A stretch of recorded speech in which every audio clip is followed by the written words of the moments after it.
Nunca pensé que un día tan lleno de flores pudiera oler a despedida. En la 14 de febrero. Amaneció con un sol tibio que se colaba por las cortinas de lino y dibujaba rectángulos de luz sobre la mesa del comedor. Yo misma había planchado ese mantel blanco con bordados de mi madre la noche anterior, como si el cuidado que pongo en las cosas pudiera volver eterno lo que amo. 30 años de matrimonio, 30 años levantando una casa, una empresa, una familia. 30 años creyendo que el amor, si se cuida, no se rompe. Antes de continuar, suscríbete al canal, deja tu like y escribe en los comentarios desde qué ciudad nos estás mirando. Me llamo Cecilia Ramírez y vivo en Puebla, en una casa que huele a madera, café y fotografías viejas. Las paredes guardan risas, discusiones, reconciliaciones. Sobre la repisa del pasillo hay un retrato. Héctor y yo el día de nuestra boda. Tan jóvenes que la felicidad nos quedaba grande como un saco prestado. Él sostiene mi cintura con una mano, en la otra lleva un clavel rojo. Yo miro a la cámara con un brillo que a veces todavía me encuentro en los ojos cuando me sorprendo tarareando boleros mientras cocino. Esa mañana, antes de que saliera de casa, Héctor me besó la frente. Llevaba su camisa azul, la que elegí para regalarle, y un perfume amaderado que siempre me hace pensar en los inviernos en Zacatlán. «Esta noche llego temprano», dijo. «Lo prometo», asentí. Su promesa quedó flotando en la cocina junto con el vapor del café. Lo vi tomar el juego de llaves, revisar 2 veces el celular, guardarse algo en el bolsillo interior del saco. Sus gestos eran los mismos de siempre, pero ahora que recuerdo, había un silencio en su mirada, uno del que no supe defenderme. Preparé todo con una devoción que ahora me hace daño recordar. Compré gladiolas para el florero grande y alcatraces para la mesa pequeña del rincón. Hice enchiladas verdes, porque a él le gustan suaves, con la tortilla pasadita por aceite y la salsa apenas aromática, no picosa. Dejé enfriando un pastel de 3 leches con fresas cortadas en abanico, y como si fuera una niña, escondí en un cajón el álbum SATA que estuve armando durante semanas. 30 fotografías, una por año, con pequeñas notas escritas a mano. Año 7. El día que dormimos en el taller porque no queríamos dejar las mesas sin lijar. Año 19. Mariana se gradúa. Año 22. Pablo aprende a manejar y choca el portón. Cosas así.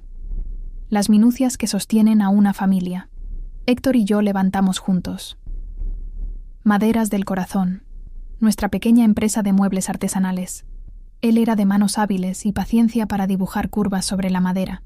Yo era de inventarios, cuentas, y la sonrisa que hacía falta cuando llegaban clientes indecisos.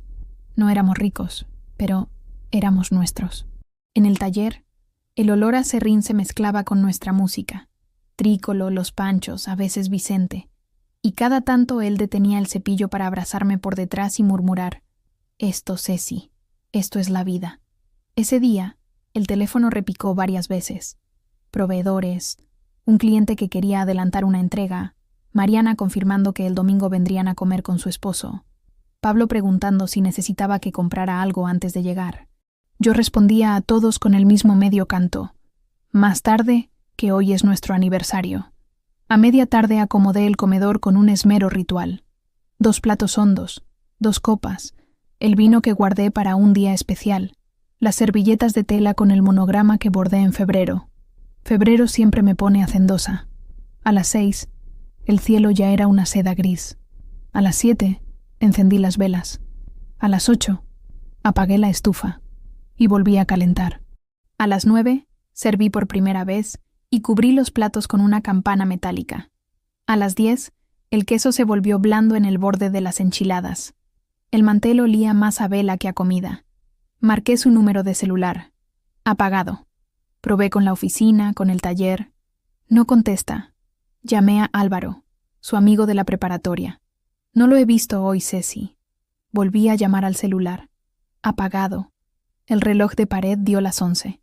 Escuché mis pasos, en la casa como si fueran de otra persona. Deslicé el álbum bajo el sofá. De pronto me dio vergüenza mi propia ilusión. Salí a la cochera. El coche de Héctor seguía allí. La chaqueta de cuero colgaba del mismo rincón de siempre. Su maletín, sobre la silla junto al teléfono.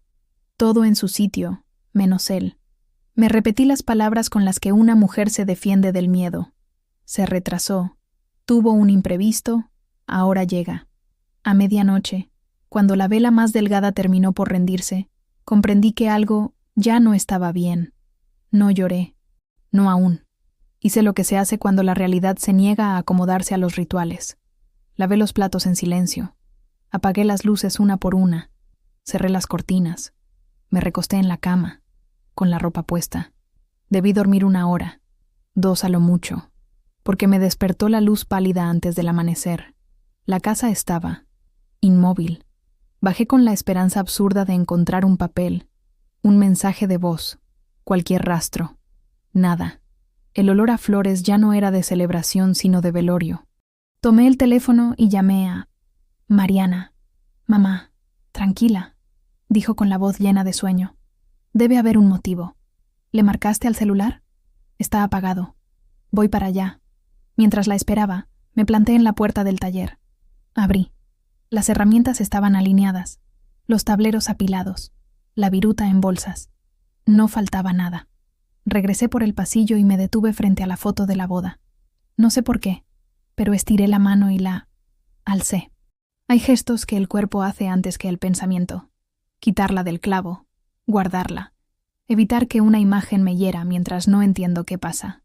Mariana llegó con ojos de madre. Esos son ahora los ojos de mi hija. Ojos acostumbrados a cuidar. Me abrazó fuerte, como se abraza a quien acaba de salir de una sala de emergencias. Llamamos de nuevo a la oficina de Héctor, al taller, a Álvaro, a Germán. Nadie sabía nada. A las 10 fuimos a la policía. «Pueden reportarlo», dijo el agente con una costumbre que dolía. «Pero hasta que no pasen 48 horas...» Salimos con un acta bajo el brazo que pesaba como un ladrillo. Volvimos a casa a hacer lo que hacen todos los que esperan. Repasar. ¿Hubo algo extraño en sus gestos? ¿Algún comentario suelto? Una grieta. En la voz cuando dijo, «¿Llego temprano?» A media tarde llegó, Pablo. Traía la furia todavía suelta. Esa furia que los hombres jóvenes usan cuando la realidad se niega. «¿Y si lo secuestraron?», dijo, como si ponerle un nombre terrible al miedo sirviera para controlarlo. «No hay llamadas, hijo», respondí. Nadie pidió nada. Lo vi recorrer la casa con pasos grandes, abrir cajones, subir y bajar escaleras como si Héctor pudiera estar escondido detrás de un armario. Cuando por fin se sentó a mi lado, dejó la cabeza en mis piernas, igual que cuando era niño. Yo le acaricié el cabello sin decir una palabra. A veces, el silencio es un rezo. Esa noche casi no dormimos. El domingo amaneció con el mismo sol tibio del día anterior, pero ahora la luz lastimaba. Imprimimos volantes, con la fotografía de Héctor y los pegamos en postes, mis manos temblando con cada tirón de cinta. Entramos en hospitales. Repetimos su nombre ante enfermeras amables y guardias indiferentes. No hay registro. Regresamos con los ojos secos.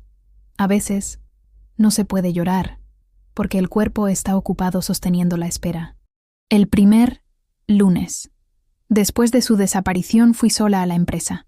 Abrí el candado y el crujido del metal me atravesó.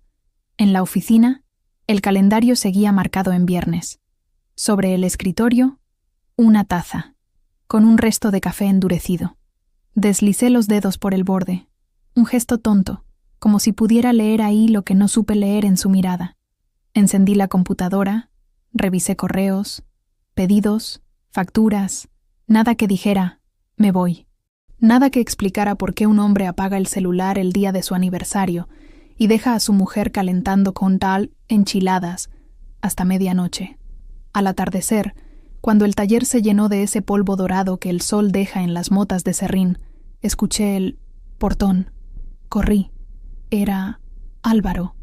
Traía en la cara esa mezcla de vergüenza y camaradería de quienes llegan sin saber cómo consolar. «Ceci, si necesitas quedarte con mi camioneta unos días», ofreció. Ya sabes que Héctor siempre me regañaba por no traer el aceite al día. Nos reímos sin ganas. 2 carcajadas breves que chocaron contra la pared y cayeron al piso. Cuando se fue, me quedé un rato con la frente apoyada en el marco de la puerta. Pensé en todas las veces que Héctor entró con los hombros cansados y el corazón contento. Pensé que la costumbre también es una especie de amor. Las 48 horas pasaron, y con ellas el permiso burocrático de llamar desaparecido a un hombre que la noche del aniversario dijo: «Llego temprano». Presentamos denuncia formal. Nos tomaron datos, nos hicieron preguntas que no supe responder sin sentir que traicionaba nuestra intimidad. ¿Problemas económicos? ¿Discusiones recientes? ¿Alguien que pudiera quererle daño? Salimos con otra hoja, otro número de expediente, otro consuelo en forma de trámite. El entró será tercer día. El celular sonó. Salté a contestar con la esperanza clavada en la garganta. «Señora, habla del Hospital General». El mundo se me puso en blanco por un segundo. «¿Mi esposo?», pregunté con la voz que se me rompía. «¿Está ahí?». «No, señora, lo siento. Llamamos por una donación». Agradecí, colgué. Me senté en la silla del comedor. Miré el florero con alcatraces vencidos. La belleza también se dobla, cuando nadie la mira. Esa primera semana fue un inventario de pequeñas humillaciones. Explicar, repetir, sostener. Cada noche, cuando la casa se quedaba en silencio, yo abría el cajón del sofá y sacaba el álbum. No lo abría. Solo lo tenía entre las manos. El peso de ese libro era la medida exacta de los años. Lo llevaba a la mesa y lo volvía a guardar, como si adentro no hubiera papel sino un animal dormido al que no conviene despertar. El domingo siguiente, Mariana llegó con una cazuela de sopa. Se puso a cortar pan sin decir nada. El sonido del cuchillo contra la tabla me calmó. A veces en la cocina se puede respirar mejor. «Mamá», dijo después con la voz limpia, «vamos a encontrarlo».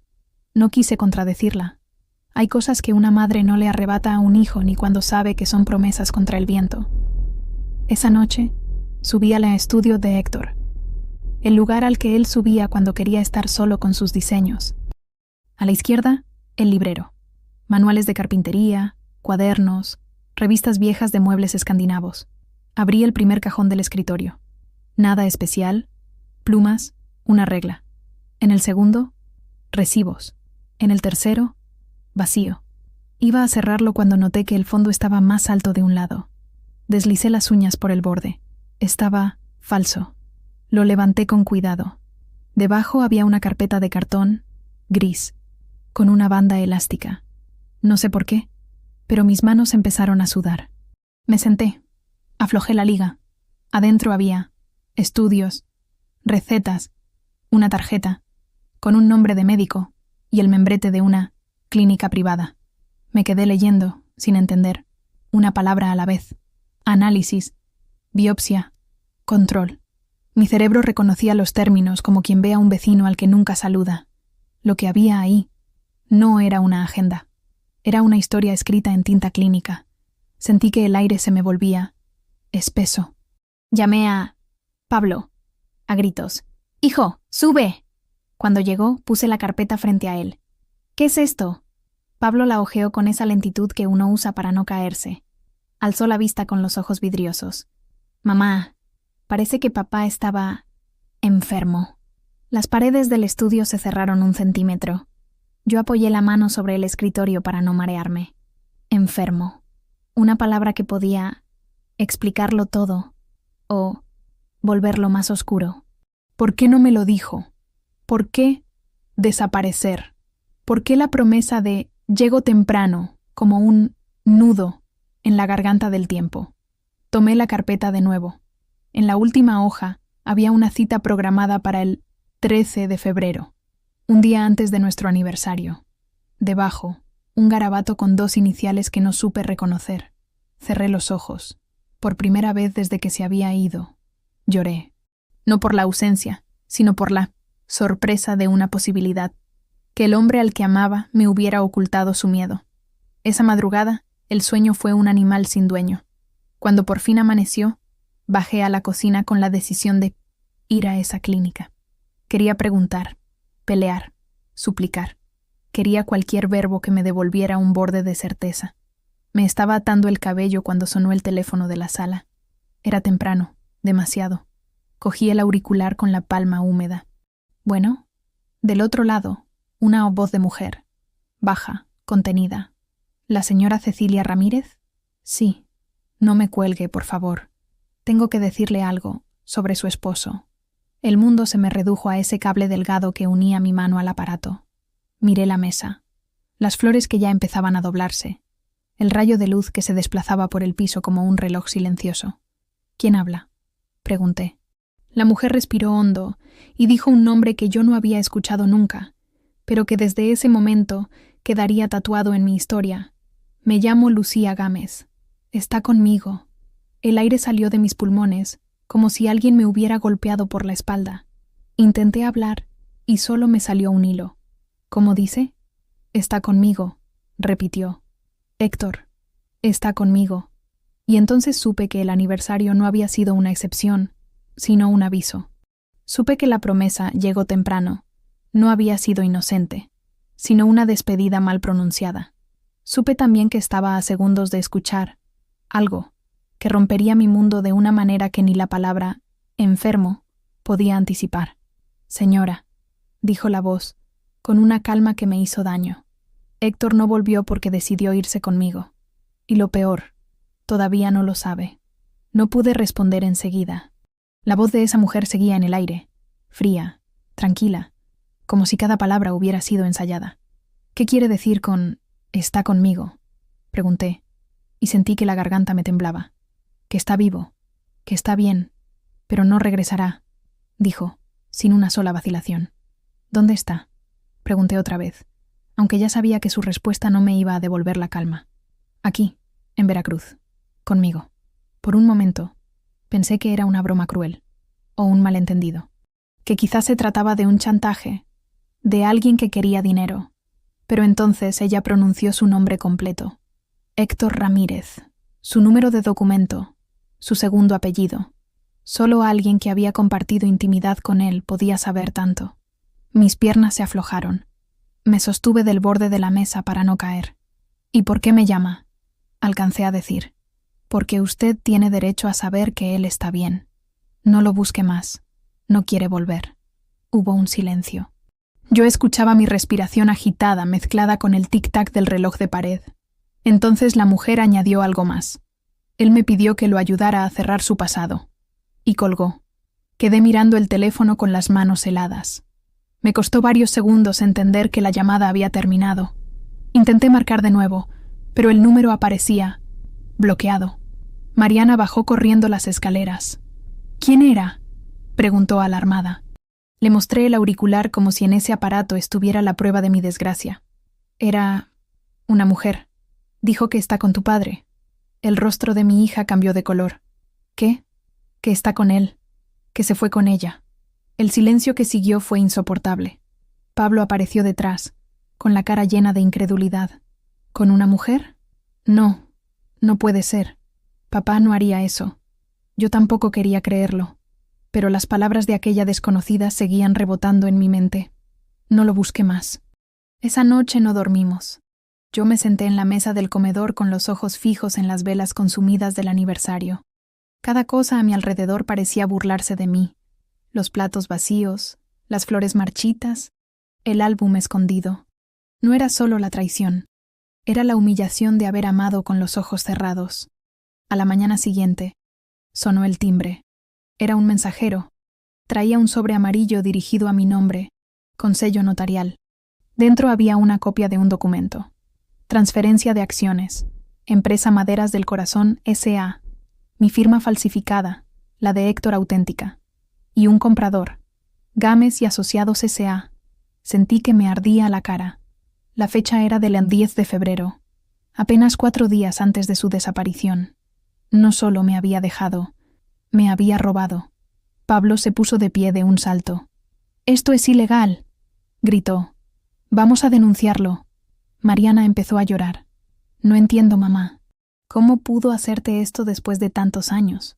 Yo no respondí. Solo podía pensar en aquella voz femenina. Está conmigo. Ese apellido. Gámez. Lucía Gámez. Ahora todo encajaba como una pieza sucia en un rompecabezas que no quería armar. Decidimos ir a la notaría que figuraba en el documento.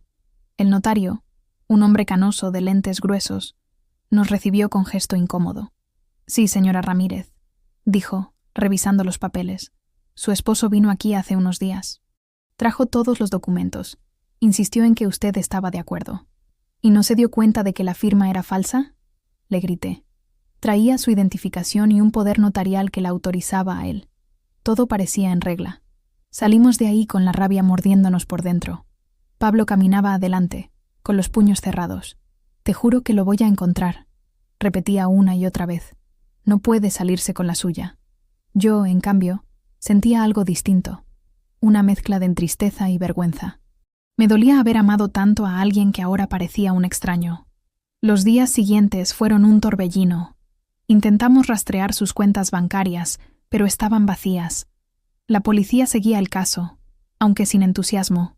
Para ellos, ya no era una desaparición, sino una fuga voluntaria. Mariana dejó de ir al trabajo para quedarse conmigo. Pablo, en cambio, se volcó en la investigación. Pasaba horas frente a la computadora, revisando registros, buscando cualquier pista. Una tarde bajó las escaleras con una expresión seria.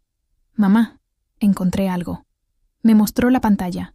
Una página de Facebook, cuenta privada. Nombre: Lucía Gámez. La foto de perfil mostraba a una mujer de cabello oscuro, unos 40 años, sonrisa segura. Y en su portada, una foto en la playa. Un hombre a su lado, de espaldas, con una camisa azul que yo conocía demasiado bien. Sentí que el corazón se me partía en dos. Ampliemos la imagen. Dije. Cuando Pablo lo hizo, no quedaban dudas. Era Héctor. Mi Héctor. En ese momento, Mariana lanzó un grito que todavía me retumba. Nos cambió por esa mujer. Por eso desapareció. Los días se volvieron todos iguales. Largos, vacíos, dolorosos. Yo apenas comía. Por las noches, el insomnio me hacía caminar por la casa como un fantasma. Entraba al cuarto, miraba a su lado de la cama, tocaba la almohada. Seguía oliendo a él. Una madrugada, me sorprendí hablando en voz alta. «¿Por qué, Héctor? ¿Por qué así?» En el fondo, había algo que no cuadraba. Él no era un hombre impulsivo. Nunca habría vendido la empresa sin consultar, y menos habría dejado su coche, su ropa, sus herramientas. Todo eso no tenía sentido. El nun instinto me decía que había algo más detrás, y empecé a buscar sola.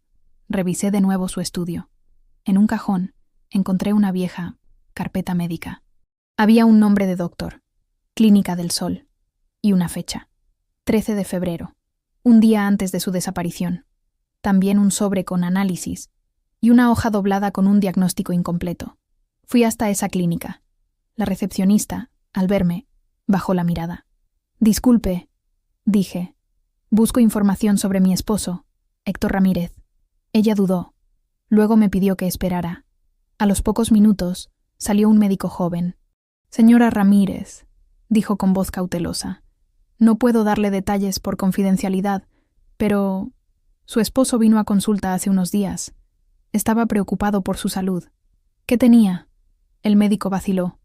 «No puedo decir más, pero entiendo que fue diagnosticado con algo grave». Mis rodillas se doblaron. El médico me ofreció una silla. «¿Dónde está ahora?», pregunté.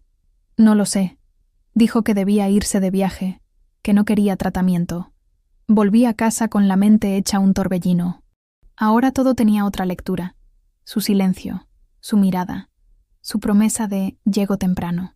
¿Y si no se había ido por amor a otra, sino por miedo? ¿Y si esa mujer solo era parte de un plan para desaparecer? Pablo no quiso escucharme. «No, mamá, no le busques excusas. Nos abandonó, te robó, y punto». Pero dentro de mí, algo se resistía a odiarlo. Había compartido demasiados inviernos con ese hombre para creer que todo había sido una mentira. Decidí escribirle una carta. No tenía dirección, ni certeza de que la leyera, pero necesitaba hacerlo. «No entiendo por qué te fuiste, Héctor.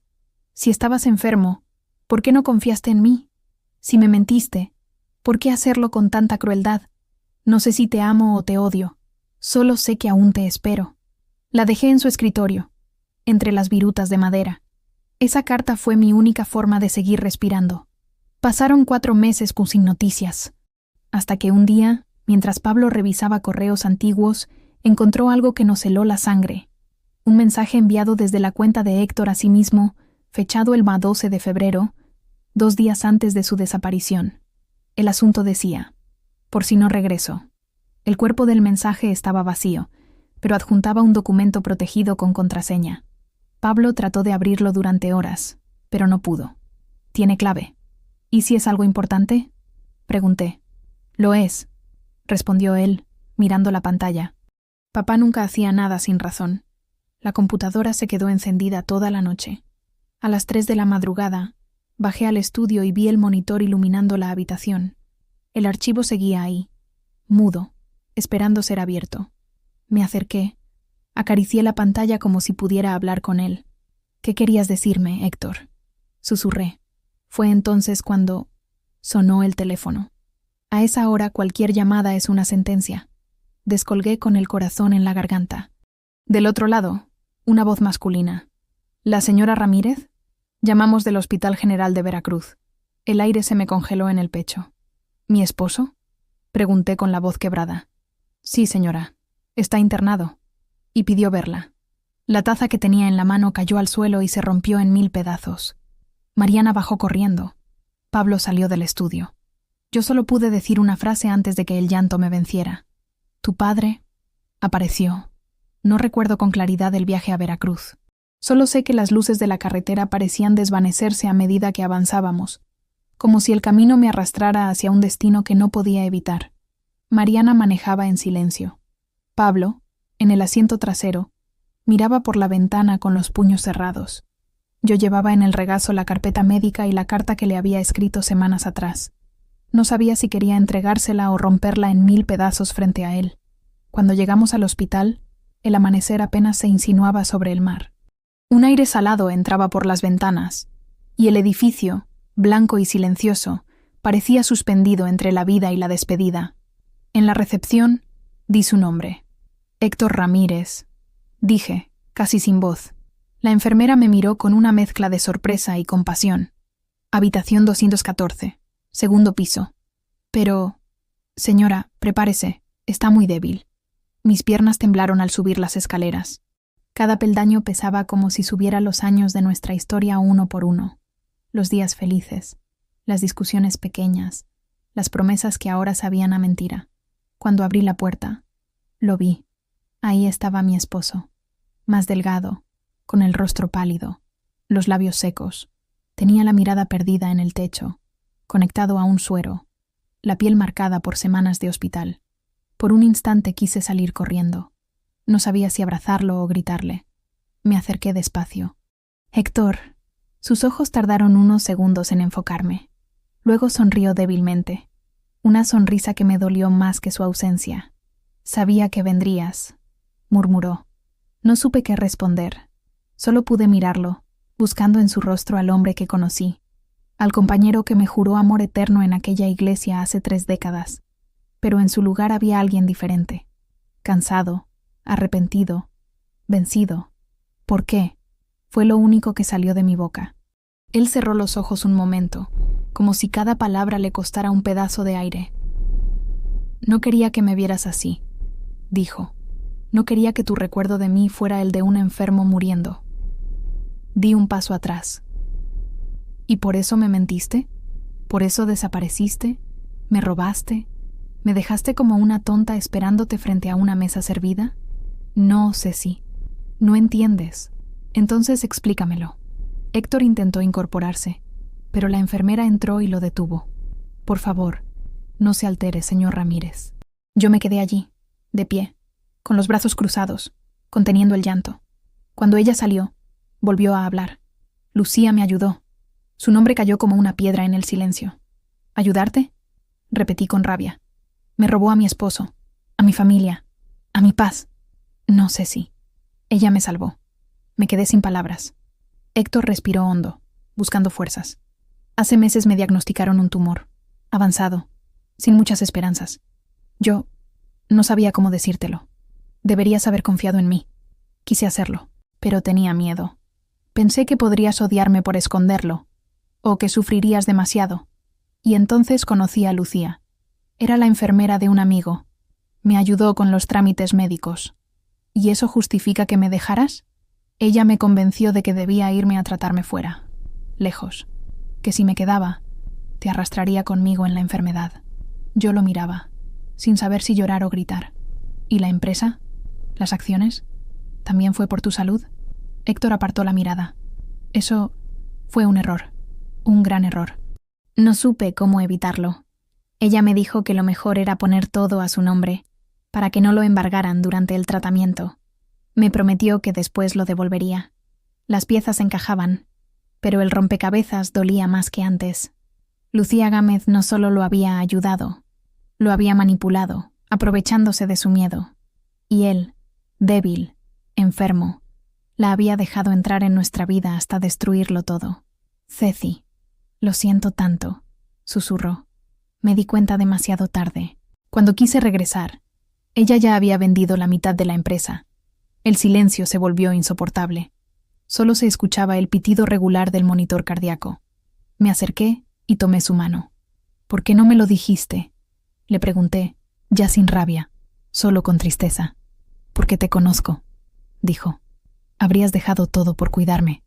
Habrías renunciado a tu vida, a nuestros hijos, al taller. Y yo no quería eso. Eso se llama amor, Héctor, no sacrificio. Y yo no quería verte sufrir. Sus ojos se llenaron de lágrimas. Por un momento, no vi al traidor, sino al hombre que me había acompañado toda una vida. Asustado, frágil, humano. Ceci, no me queda mucho tiempo, susurró. Vine a este hospital porque ya no podía esconderme más. Lucía se cansó de mí. Se llevó el dinero y desapareció. Me dejó solo. ¿Y ahora me buscas? No, sonrió con amargura. No te busqué, pero sabía que vendrías. Siempre lo haces. Siempre sabes cuándo estoy cayendo. Sentí un nudo en la garganta. Por primera vez en meses, mis lágrimas salieron sin rabia.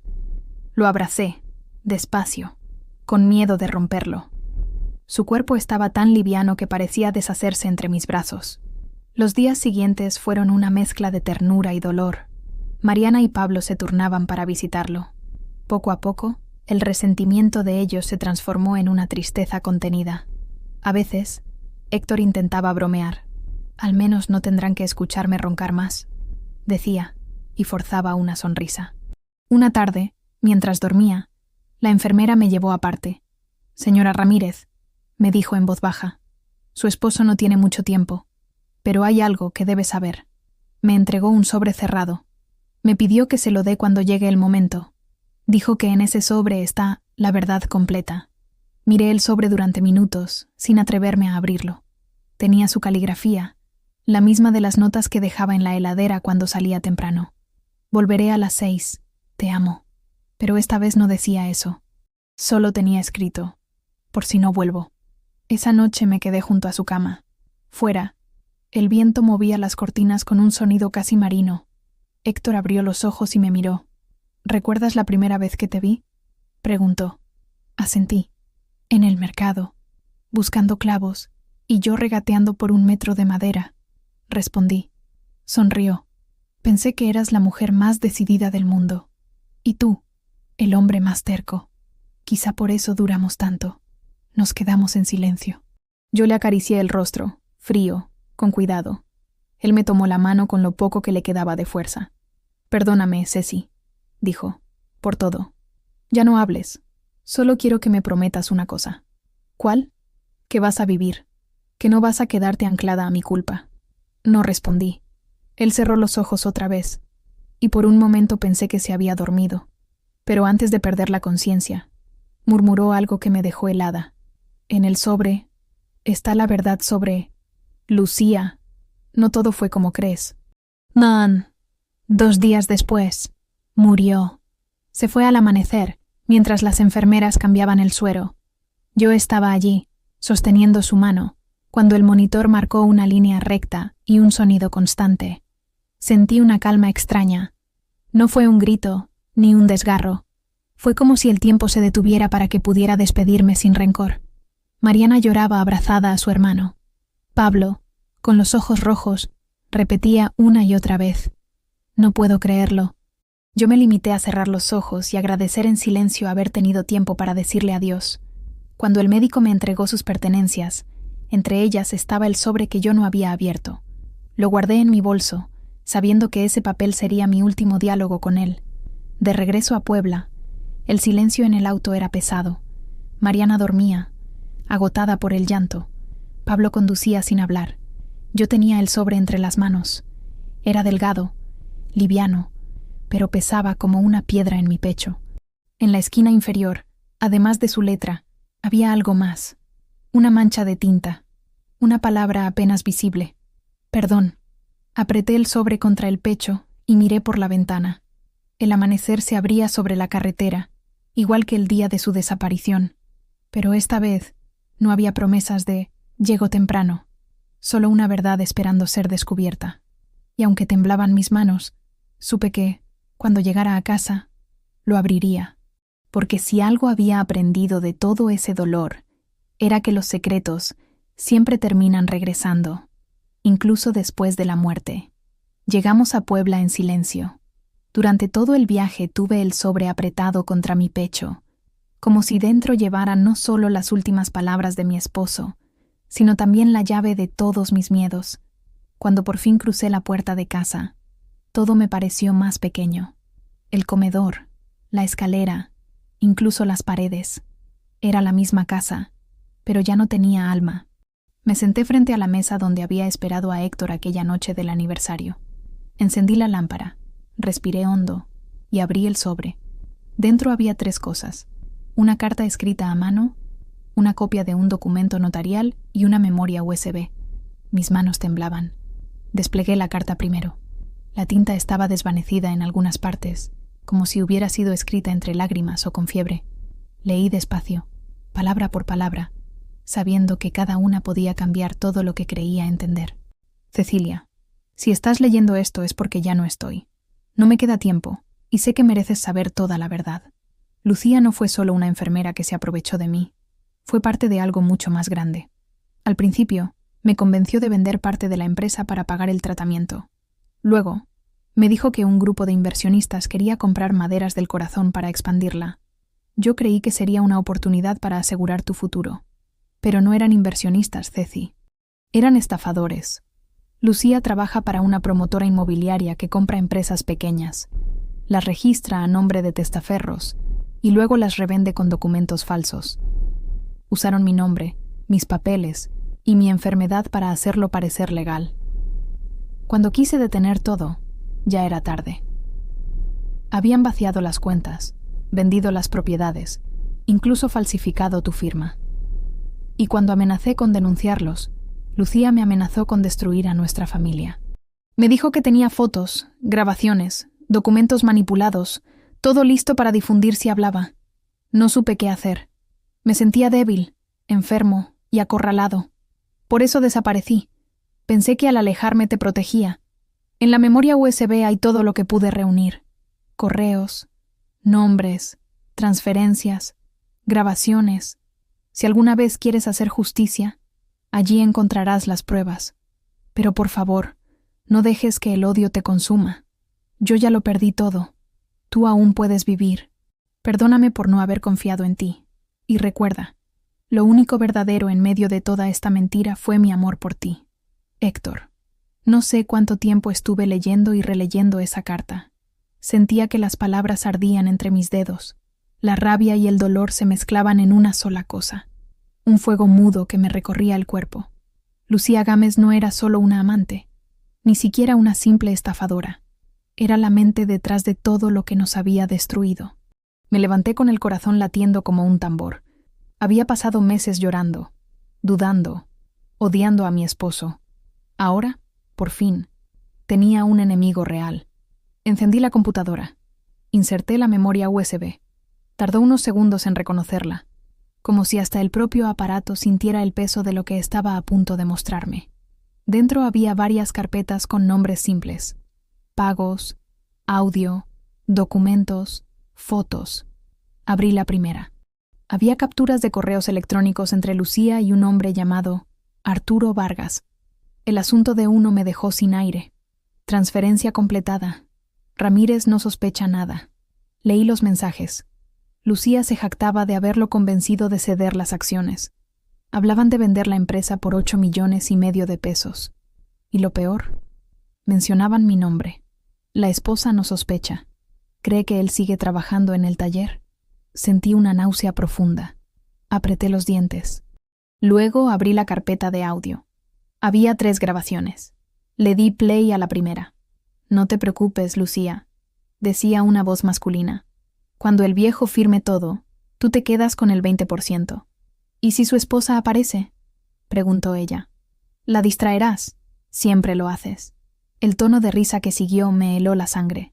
Lucía no solo había engañado a Héctor, se había burlado de mí, de nosotros, de 30 años de trabajo.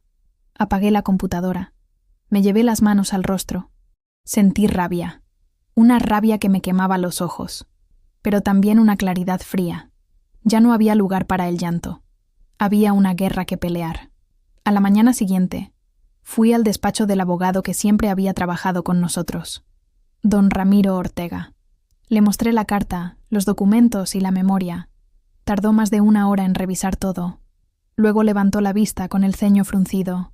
«Esto es grave, Cecilia. Muy grave. ¿Puedo hacer algo?» «Sí, pero debemos movernos rápido. Lucía Gámez tiene denuncias en otros estados. Está siendo investigada por lavado de dinero, pero nadie tiene pruebas tan claras como estas. Entonces úselas. Quiero verla pagar». Don Ramiro asintió. «Presentaremos una denuncia formal mañana, pero, le advierto, esto será largo. Y ella no se quedará de brazos cruzados. Yo ya lo sabía. Y aún así, no sentí miedo. Por primera vez desde la muerte de Héctor, tenía un propósito. Esa noche, mientras ordenaba los papeles, sonó el timbre. Miré el reloj. Eran casi las 10. Me acerqué con cautela. Por la ventana, vi una silueta femenina, delgada, cabello recogido. El corazón me dio un salto. Abrí la puerta apenas unos centímetros. «¿Sí? Buenas noches, señora Ramírez», dijo una voz suave. Sé que no me esperaba. Era Lucía Gámez. Llevaba un vestido blanco, un bolso pequeño, y esa sonrisa fría que había imaginado 1000 veces. Por un instante no supe si gritarle, empujarla o cerrar la puerta. Pero ella habló primero. «Solo vine a decirle que lo que está haciendo es peligroso». «¿Amenazarme?», pregunté sin moverme. «Advertirla. Hay cosas que es mejor dejar en el pasado. Héctor ya no está. No tiene sentido removerlo todo». Sentí un temblor recorrerme, pero no de miedo. Mi esposo murió por su culpa. Lo manipuló, lo usó, lo destruyó. Su esposo tomó sus propias decisiones. Yo solo fui una circunstancia. Su cinismo me revolvió el estómago. «Tengo pruebas, Lucía. Tengo todo». Por primera vez, su sonrisa se borró. «¿Pruebas? Correos, audios, documentos. Ya los tiene mi abogado. Mañana se entregan a la fiscalía». Hubo un silencio tenso. Lucía me miró con los ojos entrecerrados. «No sabe con quién se mete, señora». «Tampoco usted», le respondí, sin apartar la mirada. «Yo no tengo miedo». Ella dio un paso atrás, pero antes de irse dijo algo que me heló. «¿Cree que Héctor le contó toda la verdad?». «¿Qué quiere decir?». «Pregúntele a su abogado quién era Arturo Vargas». «¿Quién?». «Su socio y su hermano». Se dio la vuelta y se fue, dejando la puerta abierta y mi mente en llamas. Esa noche no dormí. Me quedé mirando el sobre vacío sobre la mesa. La verdad completa. ¿Era esa? ¿O todavía faltaba algo? ¿Era posible que Héctor hubiera estado vinculado, aunque sin saberlo, con esa gente? Al amanecer, fui al despacho de don Ramiro. «¿Conoce a un tal Arturo Vargas?», pregunté apenas entré. El abogado se puso pálido. «¿Dónde escuchó ese nombre?». «Lucía me lo dijo anoche». «Entonces todo encaja», murmuró él, abriendo una carpeta. Arturo Vargas era el representante legal de Maderas del Corazón en los últimos meses. Héctor lo contrató para manejar las ventas internacionales, pero en realidad era el socio principal de la promotora que estafó a su esposo. Me quedé helada. Lucía y Arturo habían trabajado juntos. Héctor fue solo una pieza. El amor, la enfermedad, el miedo, todo formaba parte de un plan perfectamente armado. Esa tarde, la denuncia se presentó formalmente. La fiscalía abrió una investigación. Los nombres de Lucía Gámez y Arturo Vargas quedaron registrados en el expediente. Y yo, una mujer que apenas semanas atrás lloraba frente a un mantel vacío, ahora firmaba papeles con la determinación de quien ha perdido el miedo a todo. Pero algo en mi interior no me dejaba tranquila. Las palabras de Lucía seguían resonando. No sabe con quién se mete. Esa noche, antes de dormir, revisé una vez más la memoria USB. En la carpeta de fotos, que no había abierto antes, encontré una imagen que me detuvo el corazón. Era una foto antigua, tomada en el taller. Héctor sonreía, sosteniendo una copa de vino. A su lado estaba Lucía, mucho más joven, con un uniforme de enfermera, y detrás de ellos un pequeño cartel colgado en la pared. Maderas del Corazón, inauguración, 1994. Lucía había estado en nuestras vidas, desde el principio. No era una desconocida, era una sombra que nos había seguido por décadas. Y por primera vez, entendí que la historia aún no había terminado. Esa fotografía en la carpeta, Lucía con su uniforme de enfermera, sonriendo en nuestra inauguración del 94, me dejó en un estado que no sabría nombrar. No era solo rabia, tampoco miedo. Era la sensación de que el pasado, con sus hilos invisibles, había estado tejiendo un destino a mis espaldas desde hacía décadas. Lucía no apareció en nuestras vidas por casualidad. Había estado allí desde el principio. Dormí poco. A la mañana siguiente, llevé la foto y la USB a don Ramiro. Él la observó con atención, como si en el brillo gastado de esa imagen pudiera leerse una confesión. Esto cambia el contexto, dijo por fin. Si podemos probar continuidad entre su presencia en la empresa y las maniobras recientes, el Ministerio Público tendrá más base para imputar asociación delictuosa. ¿Y Arturo?, pregunté. Ya emitieron orden de localización. Tiene antecedentes en Jalisco y Querétaro por sociedades fantasma, pero siempre se nos adelantaba. Esta vez no será tan fácil para él. Salí del despacho con una mezcla de cansancio y decisión. Me detuve frente al taller. Maderas del Corazón, el letrero de hierro, oxidado en las esquinas, parecía un paréntesis abierto que aún no encontrara su cierre. Abrí, aspiré el olor a madera húmeda y apagué la alarma. En la oficina, el polvo formaba una película suave sobre el escritorio de Héctor. Pasé la mano y quedó un trazo limpio. Acariciar el polvo. Eso hacemos quienes sobrevivimos, pensé. Devolver contornos a lo que el silencio cubre. El teléfono sonó. Señora Ramírez. La voz era de la fiscal Garrido. Firme, sin rodeos. Vamos a necesitar su colaboración para un operativo. ¿Qué tipo de colaboración? Usted dijo que Lucía la visitó. Es probable que vuelva a contactarla. Queremos grabar esa conversación y proponerle una reunión de arreglo. Si acepta y trae documentos o menciona ubicaciones de cuentas y socios, podremos detenerla en flagrancia por extorsión, además de fraude. Me quedé callada unos segundos. Lo haré, dije. No por venganza, por terminar esto. La oportunidad llegó más pronto de lo que esperaba. 2 noches después, Lucía Malstoni me llamó desde un número desconocido. ¿Todavía quiere justicia, señora Ramírez?, dijo con ese tono casi amable que tanto la traicionaba. Quiero mi vida de regreso, respondí. La vida no vuelve, pero el dinero puede moverse. ¿Qué propone? Nos vemos mañana, en su taller, como en los viejos tiempos. El guión de la fiscalía era claro. Yo debía mantenerla hablando, pedirle papeles, insinuar una negociación, la nulidad de delitos financieros, y 2 patrullas estarían cerca, con orden de intervención. Me colocaron un dispositivo del tamaño de una moneda debajo del cuello de la blusa. La batería duraba 3 horas. Me enseñaron a tocarlo discretamente si necesitaba que entraran de inmediato. Esa tarde, limpié el taller como si fuera a recibir a un cliente cualquiera. Puse 2 vasos sobre la mesa de dibujo y una jarra con agua. Abrí la ventana para que el olor a aserrín fuese amable, no áspero. En el reloj, las manecillas parecían haberse atascado en esa hora anterior al desastre. A las 7:18, Lucía cruzó la puerta. Venía de negro, sin maquillaje, el cabello recogido en una coleta baja. Por primera vez la vi sin la máscara de suficiencia. Sus ojos se movían rápido, como si midiera salidas, sombras, distancias. ¡Qué lugar tan sentimental!, dijo, recorriendo con la mirada las lijas, los cepillos, los bancos de trabajo. No vino a hacer turismo, Lucía. Tiene razón. Se sentó frente a mí. No aceptó agua. Hablemos claro, continuó. Sé que tiene algo. Su abogado no sería tan torpe como para no usarlo, pero tampoco tan ingenuo como para quemarlo todo de golpe. ¿Qué necesita para no entregarlo? No quiero no entregarlo. Quiero que devuelva lo que robó. Puedo transferir una parte. El resto es complicado. Complicado no es un término jurídico. Sonrió de medio lado. Siempre tan correcta, señora. Por eso era tan fácil con usted. Mientras ordenaba recibos y sonreía a los clientes, otros que hacíamos el trabajo difícil. Tragué saliva para no perder la calma. Necesito documentos, constancias de las transferencias, cuentas de los testaferros, contratos con las promotoras. Y necesito que me diga dónde está. Arturo Vargas. Arturo, ladeó la cabeza. Siempre habrá un Arturo. El suyo es su hermano, ¿no? Disparé. No esperó esa bala. El brillo en sus ojos se opacó por una fracción de segundo. Hermano de madre, dijo al fin.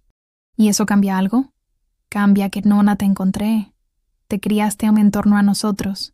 Estabas en la inauguración del 94. Ah, soltó una risa breve. Entonces ya lo vio. Me preguntaba cuándo abriría esa carpeta.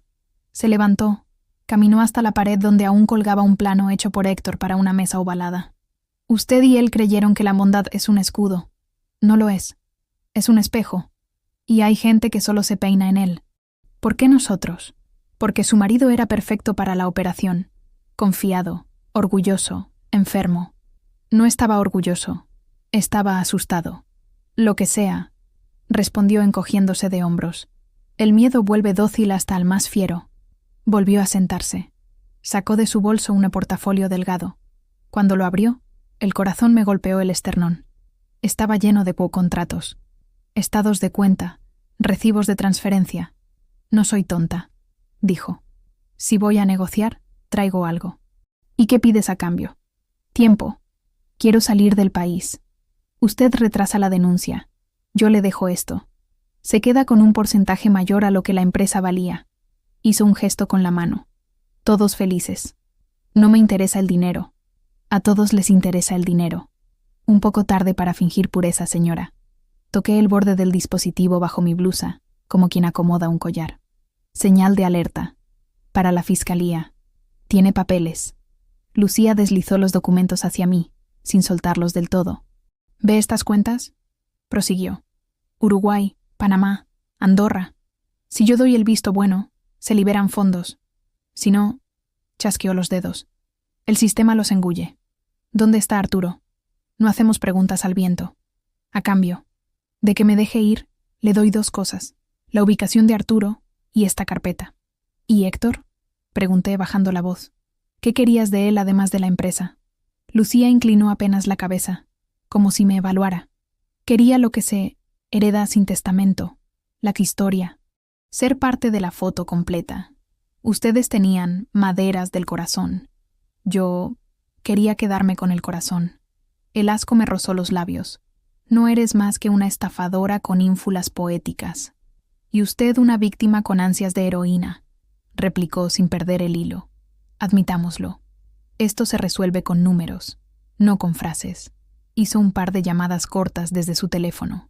Escuché nombres, horas, un apellido falso. Aproveché ese instante para encender la grabadora del celular, como respaldo. Tenía delante de mí el esqueleto del monstruo, rutas de dinero, firmas, domicilios sociales, y el monstruo hablaba. Está bien, dije al fin. Deme la ubicación de Arturo. Primero, su palabra. La mía vale. No para mí. Hizo un gesto. Acercó aún más la carpeta, pero seguía sujetándola con dos dedos. Un brindis, señora. Sonrió. Por el desacuerdo. Tomó uno de los vasos de agua. Apreté el dispositivo bajo mi blusa. Segunda señal. Las patrullas estarían ya reacomodándose. Brindemos, respondí. Por el final. Por el inicio, corrigió. Usted obtendrá su dinero. Yo, mi vuelo, Arturo. Su condena, si lo alcanzan. Dijiste Monte Albán, 327, ¿no? Departamento 4, Colonia del Puerto. Sus ojos se abrieron apenas. ¿Quién dijo esa dirección? Tu propia boca, respondí. Y apenas acabé la frase, el portón del taller se abrió de golpe. Entraron 2 agentes y la fiscal Garrido. Todo ocurrió en 6 segundos. Lucía se puso de pie como un resorte. Empujó la mesa, la jarra de agua cayó y se quebró en el piso. Uno de los policías la sujetó de los brazos. Lucía Gámez. Queda detenida por sarifraude, asociación delictuosa y tentativa de extorsión, anunció la fiscal. No tienen nada, escupió ella. No tienen nada. Tenemos los audios, dijo la fiscal, señalando mi blusa. Los documentos que usted trajo y la dirección que acaba de proporcionar. Tenemos suficiente. Mientras la esposaban, Lucía me miró con una mezcla de odio y admiración. Al final sí aprendió, señora, dijo con una mueca. Aprendió a mentir. Aprendí a defenderme, que no es lo mismo. Se la llevaron. Yo me quedé temblando entre vidrios, agua y papeles. La fiscal me tocó el brazo. Hicimos bien. Ahora vamos a por Vargas. El operativo para detener a Arturo ocurrió esa misma noche. Me pidieron que no asistiera. Aún así, el insomnio me tuvo despierta frente al teléfono, esperando una noticia. A las 00:47 llegó el mensaje. Detenido. Material incautado. Lloré sola, sin ruido, con la cara entre las manos. No eran lágrimas de triunfo. Eran el último resto de una pena que por fin encontraba una forma. Recogí el taller con calma. Enderecé la mesa. Sequé el piso. Guardé los documentos en una caja etiquetada con la fecha. En el reloj del muro, las manecillas habían vuelto a moverse. Cuando el amanecer dibujó una línea pálida por la ventana, regresé a casa. Mariana y Pablo me esperaban. Les conté todo. Pablo, que había contenido tanto, se quebró por primera vez desde el funeral de su padre. «Lo logramos, mamá», dijo. «Lo hiciste. Lo hicimos», corregí. «Tu padre. También». Mariana me miró con ternura y un dolor que será por siempre parte de su belleza. «¿Crees que él lo vio?», preguntó. «Si hay una forma de mirar desde donde está, sí». Los días siguientes fueron una coreografía de declaraciones, firmas y audiencias. Vi a Lucía frente a un juez, impecable, con el cabello suelto, contestando con monosílabos. Arturo, soberbio, intentó negociar. Presentaron recursos, amparos, intentaron cuestionar la cadena de custodia de la USB, la validez de las grabaciones, mi motivación. Don Ramiro, con la paciencia de los viejos guerreros, desmontó cada intento. En una de esas audiencias, Lucía pidió la palabra. «Quiero hablar con la señora Ramírez», dijo. El juez me miró. Asentí. Lucía se volvió hacia mí. «No me subestime, Cecilia. Usted cree que ganó, pero esto apenas empieza. El dinero ya corrió. No lo recuperará todo. Y hay cosas que ningún juez devuelve». «Lo sé», respondí. «Mi vida, por ejemplo. Pero eso no depende de usted, sino de mí». Hubo un gesto en su rostro que no supe interpretar. Un cansancio, quizá. Un resto de humanidad malgastada. «Yo también tuve una familia», murmuró. «Todos la tenemos. La diferencia es lo que hacemos con ese dolor. El dolor no educa», dijo. «Solo afila». «A mí me abrió», contesté. «Y no pienso cerrarme». El juez la hizo callar. La audiencia continuó. Salimos con medidas cautelares, embargos y un calendario de diligencias. No era una victoria absoluta, pero era una victoria. Esa noche, sola en la cocina, abrí por primera vez el archivo protegido que Pablo y yo habíamos encontrado en el correo de Héctor. Habíamos intentado muchas claves, pero ninguna calzaba. Volví a probar las palabras más tontas, esas que solo quienes se aman usan. El apodo que me decía de joven, el nombre de nuestra primera perrita, el número de nuestra casa, la fecha de nuestra boda. Nada. Cerré los ojos y acaricié el lomo del álbum que nunca le entregué. Entonces lo supe. Tecleé despacio. Maderas del. Y luego un pequeño corazón, el que dibujábamos en las notas. En el teclado no hay corazones, así que pensé en lo que él hacía cuando no encontraba un símbolo. 2 puntos y un paréntesis. Maderas del. La pantalla se desbloqueó.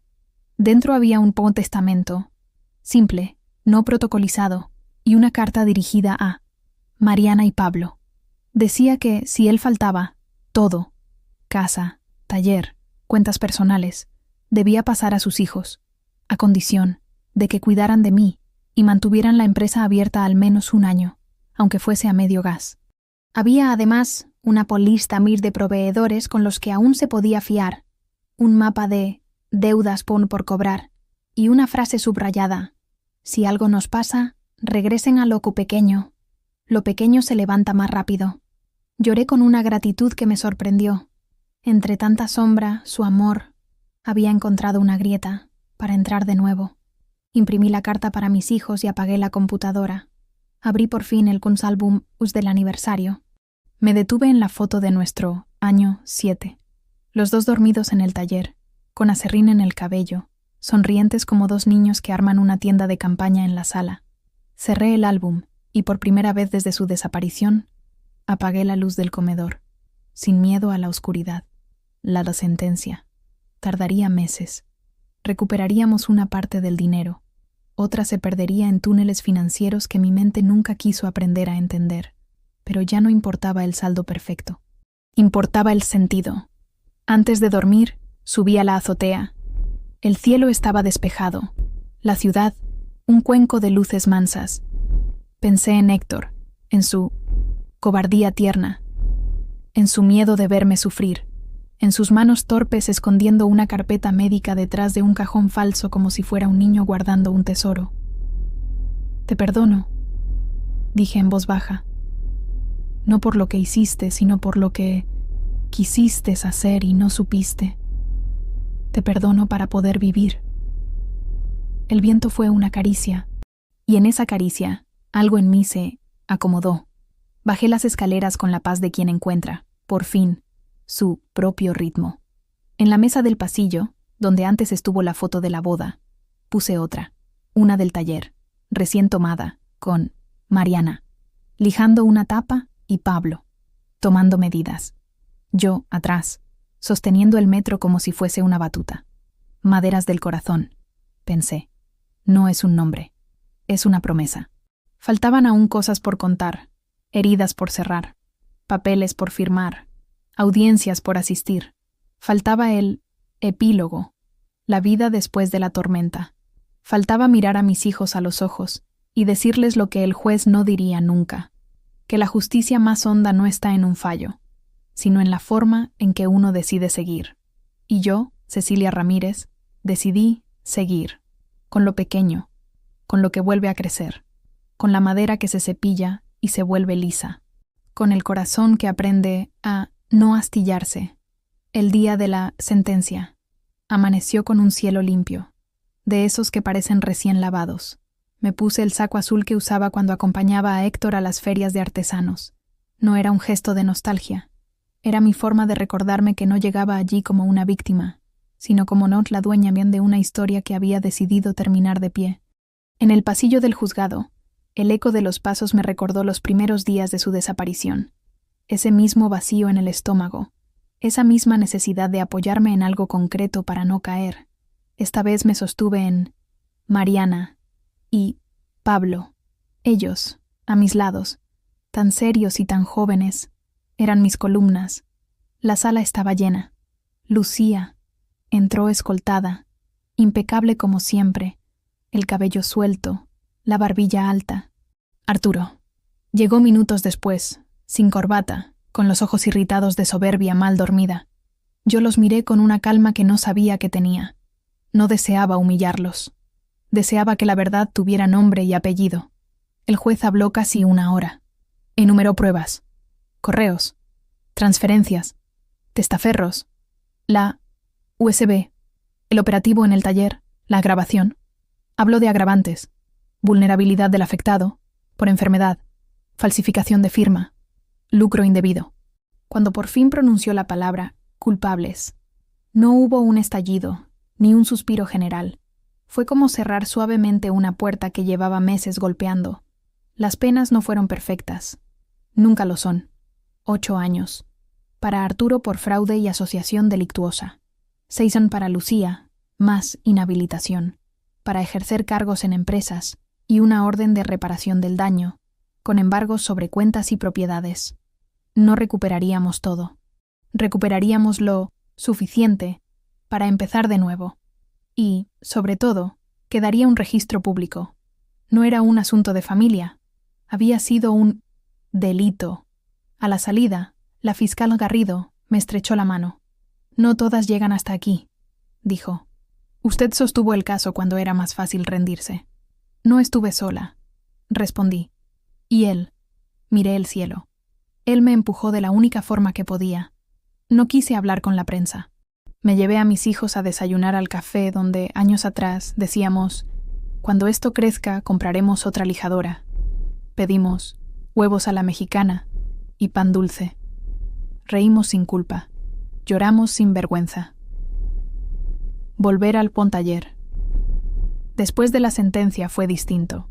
Ya no era el lugar en el que pasó todo, sino el sitio donde todo volvería a pasar. El viento de la tarde traía olor a tierra mojada.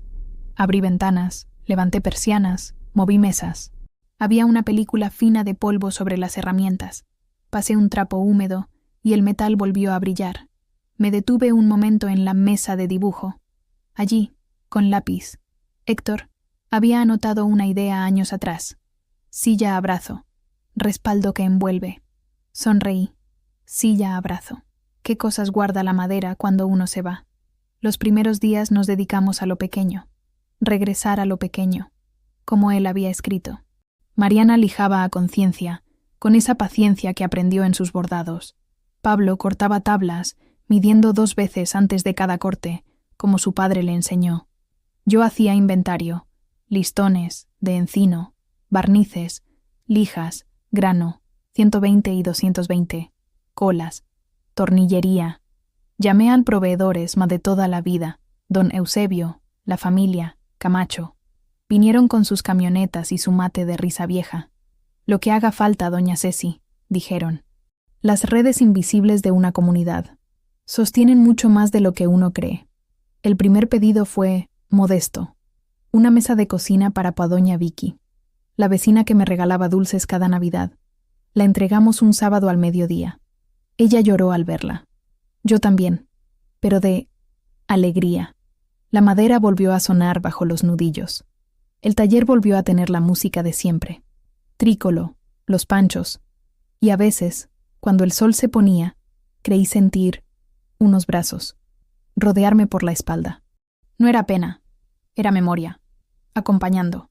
Una tarde, mientras ordenábamos retazos para una feria local, Lucía pidió hablar conmigo desde el penal. Fue una solicitud formal. Derecho de réplica, asesorada por sus abogados. Dudé. No por miedo, sino por el más sentidos de hacerlo. ¿Para qué escuchar a quien me había robado tanto? La fiscal Garrido fue clara. No es obligatorio. Si no quiere, no vaya. Quiero cerrar, respondí. A veces una puerta se cierra mejor cuando se la mira por última vez. El salón de visitas olía a desinfectante. Lucía estaba más delgada, sin maquillaje, con un gesto cansado que no le conocía. Se sentó y me miró a los ojos. No vine a pedir perdón, dijo, ni a pedirle que retire nada. Vine a decirle que a veces el mal empieza como hambre. Después una aprende a nombrarlo de otras maneras para dormir. ¿Y eso qué cambia? Pregunté. Nada. Pero no quiero que me recuerdes solo como un monstruo. No eres un monstruo, dije. Eres una persona que eligió mal demasiadas veces. Su esposo calló un segundo. Su esposo me miró con compasión al final. Eso me dolió más que la cárcel. A mí también me miró así, respondí. Y la compasión duele cuando uno no está lista para hacerse cargo. ¿Me perdona? Preguntó. No respondí enseguida.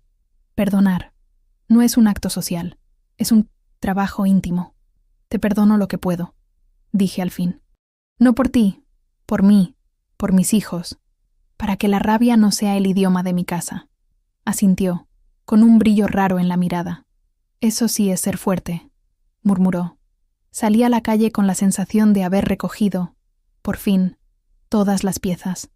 No porque faltaran capítulos judiciales, siempre quedan, sino porque, dentro de mí, ya no había cuentas pendientes. El tiempo hizo su parte. Llegaron encargos, pequeños, después medianos, clases, los sábados para jóvenes del barrio que querían aprender oficios, una colaboración con la Buenescuela Técnica, Maderas del Corazón. Volvió a ser lo que siempre fue, un lugar donde el trabajo y el cuidado se tocan. Un día, Mariana Borité apareció con un diseño propio, una repisa curva que abrazaba las macetas como si fueran cuencos de brazos. La llamé Sori Serie Abrazo, dijo. Por papá. Fue el primer producto que firmó con su nombre. Lo vendimos en 2 días. Pablo diseñó un sistema de herrajes más fácil de montar. Yo armé un folleto que contaba la historia de la colección. Para el que se fue, para lo que se queda. No era marketing, era verdad. Con lo que recuperamos de la reparación del daño, pagamos deudas antiguas, ajustamos sueldos, arreglamos la furgoneta, que hacía años pedía misericordia. Dimos de alta otra vez la inscripción a la Feria de Artesanos de Panamo Cholula. Volvimos a colgar el letrero, esta vez con una placa pequeña al pie, fundado por Cecilia y Héctor, sostenido por Mariana y Pablo. El día que la atornillamos, el sol golpeó el metal, y por un segundo el taller brilló como el día de la inauguración. Esa tarde, al cerrar, subí a la azotea con 2 tazas de té. El cielo estaba del color de la madera de momonaya, cuando se barniza, rosado, cálido, bonito sin hacer ruido. Pensé en la palabra epílogo. Siempre suena a final, pero en realidad es una bisagra. Es lo que uno escribe para mí empezar de otra manera. Me senté y hablé con él, como tantas veces. Te cuento, Héctor.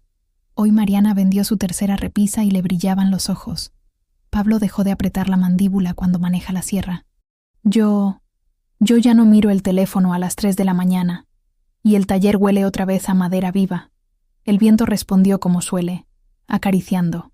No sé si me oyes, no sé si estás, pero encontré la forma de estar contigo sin perderme. Eso, amor, es lo más difícil que he hecho. He aprendido cosas. Que el dolor tan no educa solo si uno se empeña en sufrir. Educa cuando una se sienta frente a él y le pone nombre. Que la vergüenza se despega cuando la verdad sale a la luz. Que la justicia es una calle larga, a veces empinada, pero vale la pena caminarla si no se va sola. Que el perdón no borra el pasado. Coloca un marco para no volver a clavarse las astillas. Un domingo, antes de abrir, saqué el álbum que nunca le di. Llamé a los muchachos del taller, a doña Vicky, a don Eusebio, a los alumnos de la técnica. Lo abrimos juntos. Cada foto fue una conversación, una risa, ¿te acuerdas? Cuando llegamos a la última página, faltaba la foto del año 30. Pegué una que nos tomó Mariana, semanas atrás, los 3 en el taller, con serrín en el cabello y las manos sucias de barniz. Escribí debajo: año 30. La vida siguió. A veces vienen mujeres al local y al leer la placa me miran con ojos que preguntan sin palabras. Yo les sirvo un vaso de agua, les pregunto por sus casas, por sus hijos. Algunas me cuentan historias, de traiciones, de abandonos, de miedos. No soy psicóloga, no doy recetas, comparto lo que sé. No estás loca por dudar de lo que ves. No estás sola si decides denunciar. No eres débil si perdonas. El perdón no es una absolución del otro, es una libertad para ti. Y, sobre todo, regresa a lo pequeño. Barre tu casa, abre una ventana, haz una lista, llama a una amiga, lija una tabla. Lo pequeño tiene una lógica de resurrección. Se van un poco más livianas. Yo me quedo con la certeza de que eso es también maderas del corazón, oficio y consuelo. Esta noche cierro temprano. Mañana es 14 de febrero. Pongo 2 platos, no por costumbre, sino por gratitud. Toco el borde de la mesa, lisa como una promesa. Enciendo una vela. No espero a nadie. Me siento, huelo las gladiolas, pruebo el vino. La soledad no es un cuarto vacío cuando una sabe sentarse con su propia vida. Antes de apagar la luz, dejo en el mostrador un pequeño letrero escrito a mano para quien cruce la puerta mañana. La verdad siempre vuelve, aunque llegue tarde. La justicia tarda, pero llega mejor acompañada. Y el amor no fue lo que perdí, fue lo que me sostuvo para reencontrarme. Sonrío, apago. El taller queda respirando en penumbra, como un animal manso. Bajo a la casa con paso tranquilo. Me espera el descanso, que antes no podía. En la mesa del pasillo, la nueva foto. Mariana mide, Pablo atornilla, yo sostengo. Maderas del corazón, ya no es el nombre de un negocio. Es la forma en que elegimos vivir. Y ahora, si has llegado hasta aquí, te quiero decir algo. A ti, que escuchas mi historia. Si un día sientes que todo se derrumba, no corras a buscar techos nuevos. Recoge los ladrillos. Verás que con ellos puedes construir la casa que de verdad te pertenece. ¿Has vivido una traición que te obligó a empezar de nuevo? ¿Elegiste perdonar o preferiste cerrar sin mirar atrás? Cuéntamelo en los comentarios. Si quieres escuchar más historias como la mía, de dolor que encuentra sentido y de casas que se reconstruyen, suscríbete y activa la campanita. Aquí siempre habrá un lugar en la mesa para tu voz.